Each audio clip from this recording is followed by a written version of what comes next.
ನಮಸ್ಕಾರ. ಬನ್ನಿ, ಇವತ್ತು ನಾವು ದಕ್ಷಿಣ ಭಾರತದ ಇತಿಹಾಸದಲ್ಲಿ ಒಂದು ಅದ್ಭುತ ರಾಜವಂಶದ ಬಗ್ಗೆ ಮಾತಾಡೋಣ. ಅದೇ ಪಶ್ಚಿಮ ಗಂಗ ರಾಜವಂಶ. ಅಬ್ಬಾ, ಅವರ 650 ವರ್ಷಗಳ ಪರಂಪರೆ ಇದೆಯಲ್ಲ, ಅದು ಇವತ್ತಿಗೂ ನಮ್ಮ ಮೇಲೆ ಹೇಗೆಲ್ಲ ಪ್ರಭಾವ ಬೀರಿದೆ ಅಂತ ಒಮ್ಮೆ ನೋಡೇ ಬಿಡೋಣ. ಹೌದು, ನೀವು ನೋಡ್ತಿರೋ ಆ ನಂಬರ್ ನಿಜ. 650 ವರ್ಷಗಳು ಅಂದ್ರೆ ಸುಮಾರು ಕ್ರಿಸ್ತಶಕ 352,000ವರೆಗೆ. ಯೋಚನೆ ಮಾಡಿ, ಒಂದಲ್ಲ ಎರಡಲ್ಲ, ಸುಮಾರು 7 ಶತಮಾನಗಳ ಕಾಲ ನಿರಂತರವಾಗಿ ಆಳ್ವಿಕೆ ನಡೆಸೋದು ಅಂದ್ರೆ ಸುಮ್ನೆನಾ? ಇವತ್ತಿನ ಕಾಲದಲ್ಲಿ ಇದನ್ನ ಊಹಿಸ್ಕೊಳ್ಳೋಕ್ಕೂ ಕಷ್ಟ ಅಲ್ವಾ? ಇದುವೇ ಅವರ ಐತಿಹಾಸಿಕ ಮಹತ್ವಕ್ಕೆ ಮೊದಲ ಸಾಕ್ಷಿ. ಹಾಗಾದ್ರೆ ಎಲ್ಲೆಲ್ಲೂ ಯುದ್ಧ, ಸಂಘರ್ಷಗಳು ನಡೀತಿದ್ದ ಆ ಕಾಲದಲ್ಲಿ ಒಂದೇ ಒಂದು ರಾಜವಂಶ ಇಷ್ಟು ದೀರ್ಘಕಾಲ, ಇಷ್ಟು ಸ್ಥಿರವಾಗಿ ಉಳಿದಿದ್ದು ಹೇಗೆ ಸಾಧ್ಯವಾಯಿತು? ಅವರ ಯಶಸ್ಸಿನ ಹಿಂದಿನ ಸೀಕ್ರೆಟ್ ಏನು? ಬನ್ನಿ, ಈ ಪ್ರಶ್ನೆಗೆ ಉತ್ತರ ಏನು ಅಂತ ಹುಡುಕೋಣ. ಸರಿ, ಕಥೆ ಶುರುವಾಗಿದ್ದು ಕ್ರಿಸ್ತಶಕ 3ನೇ ಶತಮಾನದಲ್ಲಿ.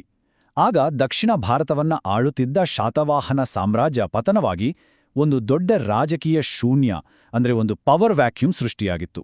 ಇದೇ ಸರಿಯಾದ ಸಮಯ ಅಂತ ಆ ಅವಕಾಶವನ್ನೇ ಬಳಸ್ಕೊಂಡು ಗಂಗರು ದಕ್ಷಿಣ ಕರ್ನಾಟಕದಲ್ಲಿ ಒಂದು ಪ್ರಾದೇಶಿಕ ಶಕ್ತಿಯಾಗಿ ಮೇಲೆ ಬಂದ್ರು. ಆದ್ರೆ ಈ ಗಂಗರು ಅಂದ್ರೆ ಯಾರು? ಇವರೆಲ್ಲಿಂದ ಬಂದವರು? ಇದೊಂದು ದೊಡ್ಡ ಚರ್ಚೆನೇ ಸರಿ. ಒಂದು ಕಡೆ ಕೆಲವರು ಇವರು ಉತ್ತರ ಭಾರತದ ಗಂಗಾ ನದಿ ತೀರದಿಂದ ವಲಸೆ ಬಂದವರು ಅಂತಾರೆ. ಆದರೆ ಇನ್ನೊಂದು ಕಡೆ ಇವತ್ತಿನ ಬಹುತೇಕ ಇತಿಹಾಸಕಾರರು ಹೇಳೋದು ಗಂಗರು ನಮ್ಮ ಕರ್ನಾಟಕದ ಮೂಲದವರು, ಅಪ್ಪಟ ಕನ್ನಡಿಗರು ಅಂತ. ಇದಕ್ಕೆ ಸಾಕ್ಷಿಗಳೂ ಇವೆ, ಕೇಳಿ. ಅವರ ಶಾಸನಗಳೆಲ್ಲ ಹೆಚ್ಚಾಗಿ ಕನ್ನಡದಲ್ಲೇ ಇವೆ. ಅವರ ಆಡಳಿತದಲ್ಲಿ ನಾಡು, ಗೌಂಡ, ಪೆರಗಡೆ ಈ ಥರದ ಅಚ್ಚ ಕನ್ನಡ ಪದಗಳೇ ಬಳಕೆಯಲ್ಲಿತ್ತು. ಅಷ್ಟೇ ಅಲ್ಲ, ಅವರು ಪೂಜೆ ಮಾಡುತ್ತಿದ್ದರೂ ಕೂಡ ಸ್ಥಳೀಯ ದೇವತೆಗಳನ್ನ. ಕೊನೆಗೆ ಈ ವಂಶವನ್ನ ಸ್ಥಾಪನೆ ಮಾಡಿದ ಕೊಂಗಣಿ ವರ್ಮ ಮಾಧವ ತಲಕಾಡನ್ನ ರಾಜಧಾನಿಯನ್ನಾಗಿ ಮಾಡಿಕೊಂಡಿದ್ದ. ಇಷ್ಟು ದೊಡ್ಡ ಇತಿಹಾಸ ಅಂದಮೇಲೆ ಖಂಡಿತ ಮಹಾನ್ ರಾಜರು ಇರಲೇಬೇಕಲ್ವಾ? ಅವರ ನಾಯಕತ್ವನೇ ಈ ರಾಜವಂಶದ ದಿಕ್ಕನ್ನೇ ಬದಲಾಯಿಸಿದ್ದು. ಅವರಲ್ಲಿ ಕೆಲವರ ಬಗ್ಗೆ ಈಗ ತಿಳ್ಕೊಳ್ಳೋಣ. ದುರ್ವಿನೀತ, ಈ ಹೆಸರನ್ನ ನೆಂಪಿಟ್ಕೊಳ್ಳಿ. ಗಂಗರ ಇತಿಹಾಸದಲ್ಲಿ ಇವರೊಬ್ಬ ಶ್ರೇಷ್ಠ ರಾಜ. ಇವರ ಕಾಲವನ್ನ ಗಂಗರ ಸುವರ್ಣಯುಗ ಅಂತಾನೆ ಕರೀತಾರೆ. ಯಾಕಂದ್ರೆ ಇವರು ಪಲ್ಲವರನ್ನ ಸೋಲಿಸಿ ಗಂಗರ ಸ್ವಾತಂತ್ರ್ಯವನ್ನ ಮರಳಿ ತಂದ ಮಹಾನ್ ಯೋಧ. ಅಷ್ಟೇ ಅಲ್ಲ, ಇವರು ಸಂಸ್ಕೃತದಲ್ಲಿ ದೊಡ್ಡ ಪಂಡಿತ, ಗ್ರಂಥಗಳನ್ನು ಬರೆದಿದ್ದಾರೆ. ಒಬ್ಬ ರಾಜ ಯುದ್ಧದಲ್ಲೂ ಸೈ, ವಿದ್ಯೆಲೂ ಸೈ ಅಂದ್ರೆ ಅದು ಸಾಮಾನ್ಯ ಅಲ್ಲ. ಈಗ ಬರೋಣ ಕ್ರಿಸ್ತಶಕ 949ಗೆ. ತಕ್ಕೊಳಂ ಅನ್ನೋ ಜಾಗದಲ್ಲಿ ಒಂದು ದೊಡ್ಡ ಯುದ್ಧ ನಡೆಯುತ್ತೆ.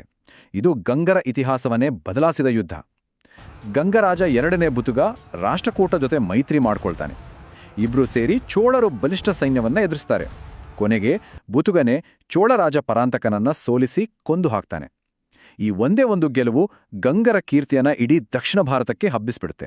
ಗಂಗರಾಜರು ಅಂದ್ರ ಬರೀ ಕತ್ತಿ ಹಿಡಿದು ಯುದ್ಧ ಮಾಡೋರಷ್ಟೇ ಅಲ್ಲ, ಅವ್ರಿಗೆ ಧರ್ಮದ ಬಗ್ಗೆನೂ ಆಳವಾದ ನಂಬಿಕೆ ಇತ್ತು. ಉದಾಹರಣೆಗೆ ನೋಡಿ, 2ನೇ ಮಾರಸಿಂಹ ಅನ್ನೋ ರಾಜ ತನ್ನ ಆಳ್ವಿಕೆಯನ್ನ ಯುದ್ಧಭೂಮಿಯಲ್ಲಿ ಮುಗಿಸಿಲ್ಲ. ಬದಲಿಗೆ ಶ್ರವಣಬೆಳಗೊಳಕ್ಕೆ ಹೋಗಿ ಸಲ್ಲೇಖನ ವ್ರತ ಆಚರಿಸಿ ದೇಹತ್ಯಾಗ ಮಾಡ್ತಾನೆ. ಸಲ್ಲೇಖನ ಅಂದ್ರೆ ಜೈನ ಧರ್ಮದಲ್ಲಿ ಜೀವನದ ಗುರಿ ಮುಗಿತು ಅಂದಾಗ ಸ್ವಇಚ್ಛೆಯಿಂದ ಉಪವಾಸ ಮಾಡಿ ಪ್ರಾಣ ಬಿಡೋದು. ಇದು ಅವರ ನಂಬಿಕೆಯ ಆಳವನ್ನ ತೋರಿಸುತ್ತೆ. ಸರಿ, ರಾಜರಾಯಿತು. ಇನ್ನು ಅವರ ಆಡಳಿತದ ಬಗ್ಗೆ ಮಾತಾಡೋಣ. ಇಷ್ಟು ದೀರ್ಘಕಾಲ ಆಳೋಕೆ ಅವರ ಆಡಳಿತ ವ್ಯವಸ್ಥೆ ಮತ್ತು ಆರ್ಥಿಕ ನೀತಿಗಳು ಹೇಗೆ ಸಹಾಯ ಮಾಡಿದುವಂತೆ ನೋಡೋಣ ಬನ್ನಿ. ಅವರ ಆಡಳಿತದ ರಚನೆ ನೋಡಿ, ಎಷ್ಟು ಚೆನ್ನಾಗಿದೆ. ಮೇಲೆ ರಾಜ ಮತ್ತು ಮಂತ್ರಿಗಳು, ಅದರ ಕೆಳಗೆ ರಾಜ್ಯವನ್ನ ನಾಡು, ವಿಷಯ ಮತ್ತು ಗ್ರಾಮ ಅಂತ ವಿಭಾಗ ಮಾಡಿದ್ರು. ಇದರಲ್ಲಿ ಅತೀ ದೊಡ್ಡ ವಿಶೇಷ ಅಂದ್ರೆ ಗ್ರಾಮದ ಆಡಳಿತವನ್ನ ಗಾವುಂಡ ಅನ್ನೋ ಸ್ಥಳೀಯ ಅಧಿಕಾರಿಗಳಿಗೆ ಬಿಟ್ಟಿದ್ರು. ಒಮ್ಮೆ ಯೋಚಿಸಿ, ಸಾವಿರಾರು ವರ್ಷಗಳ ಹಿಂದೆನೇ ಪವರ್ ಡಿಸೆಂಟ್ರಲೈಸೇಷನ್ ಅಂದ್ರೆ ಅಧಿಕಾರವನ್ನ ಕೆಳಹಂತದವರಿಗೂ ಹಂಚೋದು. ಎಂತಹ ಅದ್ಭುತ ಐಡಿಯಾ ಅಲ್ವಾ? ಇದುವೇ ಅವರ ಸ್ಥಿರತೆಗೆ ಅಡಿಪಾಯ ಹಾಕಿತ್ತು. ಅವರ ಯಶಸ್ಸಿನ ಇನ್ನೊಂದು ಸೀಕ್ರೆಟ್ ಅಂದ್ರೆ ಧಾರ್ಮಿಕ ಸಹಿಷ್ಣುತೆ. ರಾಜ ಮನೆತನ ಜೈನ ಧರ್ಮಕ್ಕೆ ದೊಡ್ಡ ಪ್ರೋತ್ಸಾಹ ನೀಡಿ ಸಾಕಷ್ಟು ಬಸದಿಗಳನ್ನ ಕಟ್ಟಿಸ್ತು. ಅದೇ ಸಮಯದಲ್ಲಿ ಹಿಂದೂ ಧರ್ಮದ ಶೈವ ಮತ್ತು ವೈಷ್ಣವ ಪಂಥಗಳಿಗೂ ಬೆಂಬಲ ಕೊಟ್ಟು ದೇವಸ್ಥಾನಗಳನ್ನು ಕಟ್ಟಿಸ್ತು. ಹೀಗೆ ಮಾಡಿದ್ರಿಂದ ಸಮಾಜದಲ್ಲಿ ಶಾಂತಿ, ಸಾಮರಸ್ಯ ಕಾಪಾಡೋಕೆ ಸಾಧ್ಯವಾಯಿತು. ಈಗ ಗಂಗರು ನಮಗಾಗಿ ಬಿಟ್ಟು ಹೋದ ಶಾಶ್ವತ ಕೊಡುಗೆಗಳ ಬಗ್ಗೆ ಮಾತಾಡೋಣ.